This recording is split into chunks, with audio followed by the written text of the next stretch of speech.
আজকে আমরা কথা বলবো ও হেনরির সেই অসাধারণ ক্রিসমাস গল্প দ্য গিফট অব দ্য ম্যাজাই নিয়ে। চলুন এই কালজয়ী গল্পের গভীরে ডুব দেওয়া যাক আর এর আসল অর্থটা খুঁজে বের করার চেষ্টা করা যাক। আসুন আজকের আলোচনাটা শুরুই করা যাক গল্পের একদম শেষ লাইনটা দিয়ে। এই একটা লাইনে কিন্তু পুরো গল্পের চাবিকাঠি। আর এটাই মনে প্রশ্ন জাগায়, তাই না? যে কারা এ ম্যাজাই আর এই গরিব তরুণ দম্পতির সাথে তাদের সম্পর্কটাই বাকি। এই পুরো আলোচনা জুড়ে আমরা ঠিক এই প্রশ্নগুলোরই উত্তর খুঁজব। কেন লেখক এই দুজনকে ম্যাজাই বললেন, আর কেনই বা তাদের আপাতদৃষ্টিতে অর্থহীন উপহারগুলো আসলে ছিল পৃথিবীর সবচেয়ে মূল্যবান উপহার। চলুন ব্যাপারটা একটু ভেঙে দেখা যাক। গল্পের গভীরে যাওয়ার আগে এর স্রষ্টাকে একটু চিনে নেওয়া যাক, কি বলেন? ও হেনরি, যার নিজের জীবনটাই ছিল অপ্রত্যাশিত সব মোড় আর ঘটনায় ভরা, আর সেই অভিজ্ঞতার ছোঁয়াই কিন্তু তার প্রত্যেকটা লেখায় পাওয়া যায়।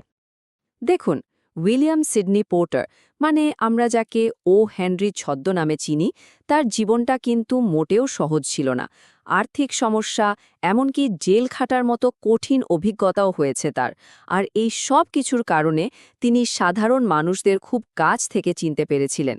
তাদের কষ্ট, তাদের ছোট ছোট স্বপ্ন আর তাদের নিঃস্বার্থ ভালোবাসাকে তিনি গভীরভাবে অনুভব করতে পারতেন, যা তার গল্পগুলোকে করে তুলেছে একদম জীবন্ত। ও হেনরির লেখার মধ্যে কিন্তু কয়েকটা দারুণ বৈশিষ্ট্য আছে, আর সবচেয়ে মজার ব্যাপার হলো এই সবগুলো গুণই কিন্তু the gift of the Magi গল্পটাতে একেবারে নিখুঁতভাবে ফুটে উঠেছে। বিশেষ করে তার সেই বিখ্যাত সারপ্রাইজ এন্ডিং বা অপ্রত্যাশিত সমাপ্তি, যা পাঠককে একেবারে শেষে গিয়ে স্তব্ধ করে দেয়। আচ্ছা, চলুন এবার গল্পে ফেরা যাক, পরিচিত হওয়া যাক আমাদের মূল চরিত্রদের সাথে, ডেলা এবং জিম, এক তরুণ দম্পতি যারা এক হৃদয় ছোঁয়ার সমস্যার মুখোমুখি। $1.87। ভেবে দেখুন একবার, মাত্র $1.87। মাসের পর মাস পয়সা বাঁচিয়ে ডেলা শুধু এইটুকুই জোগাড় করতে পেরেছে। এই সামান্য টাকা দিয়ে সে তার ভালোবাসার মানুষ জিমের জন্য কি উপহার কিনবে? তার কাছে ছিল শুধু এটুকুই। আর ঠিক পরের দিনটাই হলো ক্রিসমাস। এই একটা লাইনই কিন্তু পুরো পরিস্থিতিটার গভীরতা আর ডেলার অসহায়তাটা চোখে আঙুল দিয়ে দেখিয়ে দেয়। তাদের সংসারে হয়তো অনেক অভাব ছিল, কিন্তু দুটো জিনিস ছিল যা নিয়ে ওরা ভীষণ গর্ব করত। এই দুটো জিনিসই ছিল বলতে গেলে তাদের সমস্ত ঐশ্বর্য। ও হেনরির নিজের ভাষাতেই বোঝা যায় ডেলার চুলের সৌন্দর্য কতটা অবিশ্বাস্য ছিল। তার লম্বা বাদামি চুল ছিল একেবারে ঝর্ণার ধারার মতো, যা তার হাঁটু ছাড়িয়ে যেত। ওটা শুধু চুল ছিল না, ছিল তার পরিচয়েরই একটা অংশ। আর ডেলার চুলের মতোই সমান মূল্যবান ছিল জিমের সোনার ঘড়িটা। এটা ছিল তার বংশের উত্তরাধিকার, যা সে তার বাবা এবং দাদার কাছ থেকে পেয়েছিল। এই ঘড়িটা ছিল তার সম্মান আর ঐতিহ্যের প্রতীক। আর এখানেই গল্পটা তার সবচেয়ে নাটকীয় মোড় নেয়, যখন এই দুজন মানুষ একে অপরের জন্যে তাদের সবচাইতে প্রিয় জিনিসটাকেই বিসর্জন দেওয়ার সিদ্ধান্ত নেয়। চলুন দেখি ঘটনাটা কিভাবে ঘটে। জিমের জন্যে একটা নিখুঁত উপহার কিনবে বলে ডেলা তার সবচেয়ে বড় সম্পদ, তার সেই অসাধারণ চুল বিক্রি করে দেয়। তার এই ত্যাগ শুধু ভালোবাসা নয়, এটা ভালোবাসার জন্য সবকিছু বিলিয়ে দেওয়ার এক দারুণ উদাহরণ। এবার জিমের পালা। জিম যখন বাড়ি ফিরে ডেলাকে তার উপহারটা দেয়, এক মুহূর্তের জন্য মনে হয় যেন সব ঠিক হয়ে গেছে।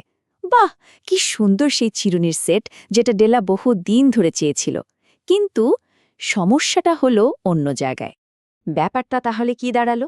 ডেলা তার চুল বিক্রি করল জিমের ঘড়ির জন্যে চেন কিনতে, আর অন্যদিকে জিম তার ঘড়িটাই বিক্রি করে দিল ডেলার চুলের জন্যে চিরুনি কিনতে। দুজনের উপহারই দুজনের কাছে পুরোপুরি অকেজো হয়ে গেল। ডেলার কাছে চিরুনি ব্যবহার করার মতো চুল নেই, আর জিমের কাছে চেন লাগানোর মতো ঘড়ি নেই। এই হৃদয়বিদারক মুহূর্তটাই কিন্তু গল্পের ক্লাইম্যাক্স।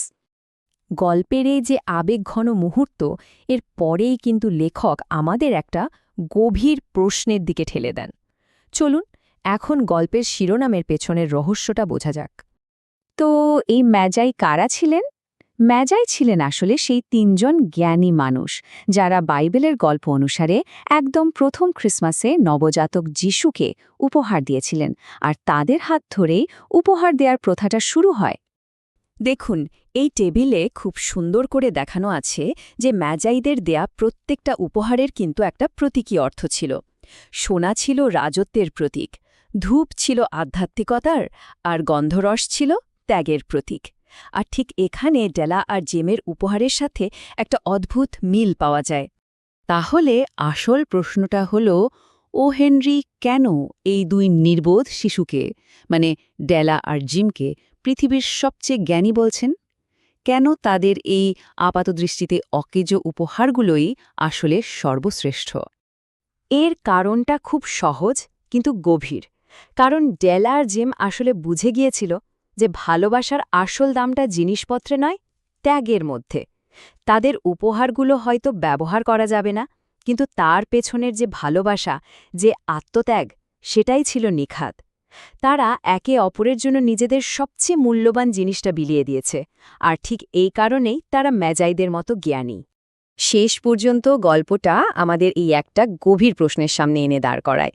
আসলেই কোনো জিনিসটা একটা উপহারকে সত্যি সত্যি অমূল্য করে তোলে? ভালোবাসার ত্যাগের চেয়ে বড় কোনো উপহার কি আর হতে পারে? এই প্রশ্নটা নিয়েই না হয় আজকের আলোচনাটা শেষ করা যাক।